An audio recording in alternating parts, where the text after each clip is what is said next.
Peace, everybody. Welcome to the Foul Playland. As always, I'm your Foul Player.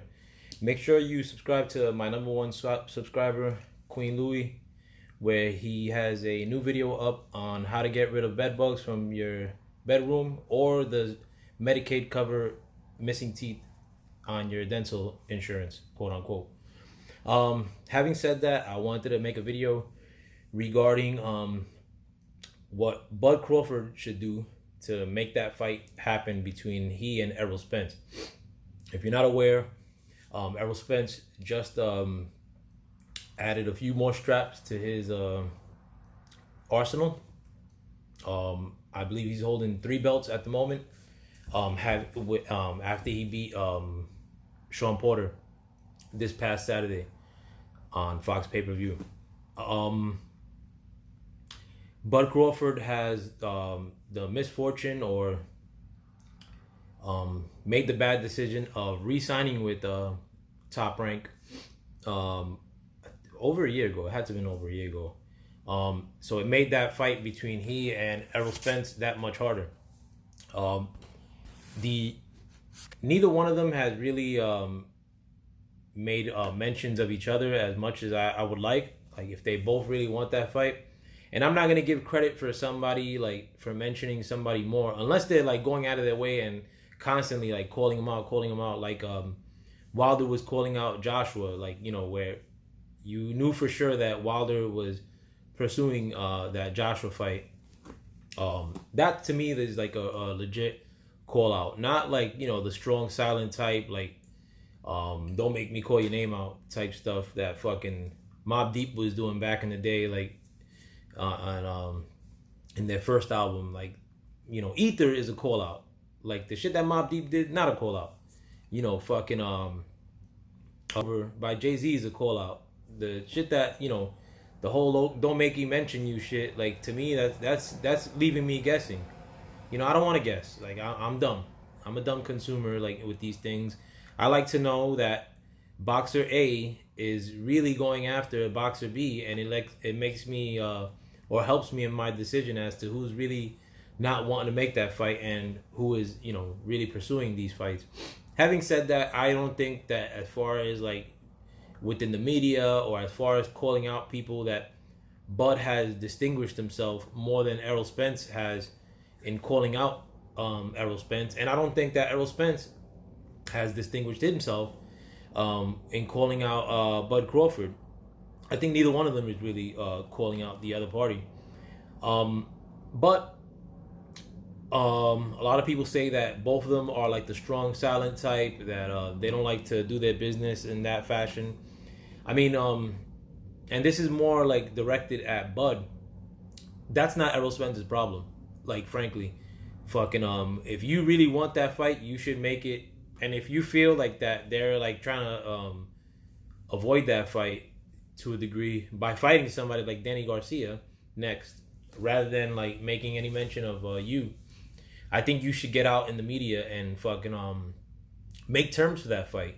You know, if you recall, like a couple years ago, Wilder, when there was mention of AJ wanting to fight with Wilder came out immediately and said, let's make that fight happen, and let's give you, and I'll take 40% to your 60%.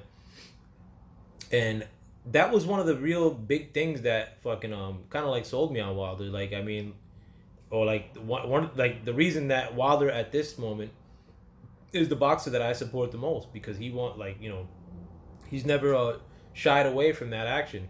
I'm pretty sure that Wilder wasn't like they didn't even consort with anybody before he made that fucking 60-40 demand, like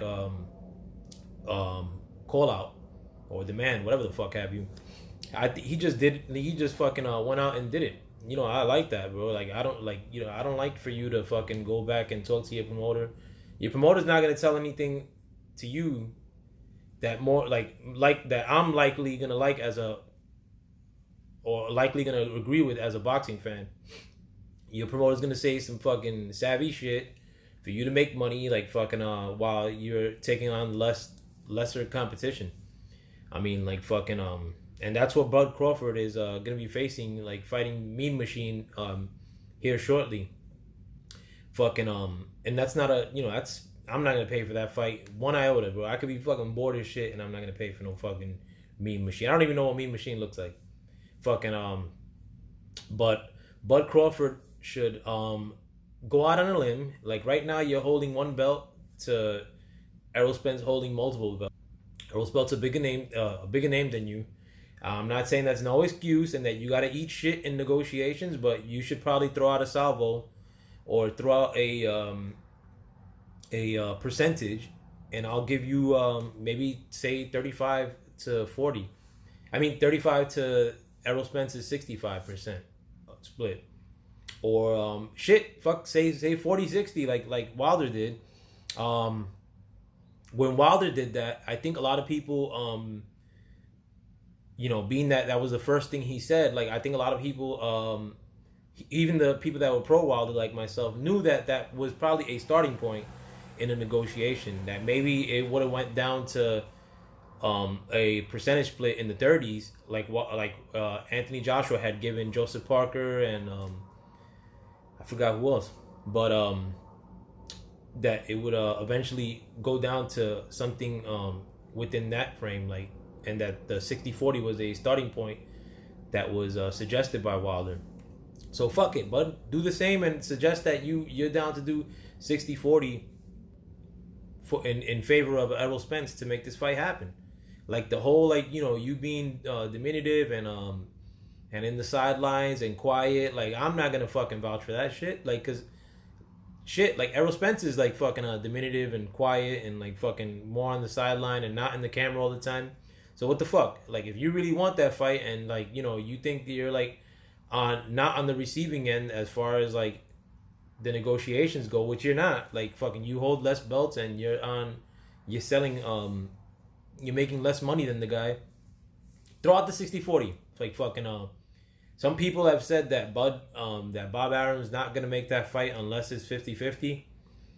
I mean, honestly, that's not fucking Errol Spence's problem.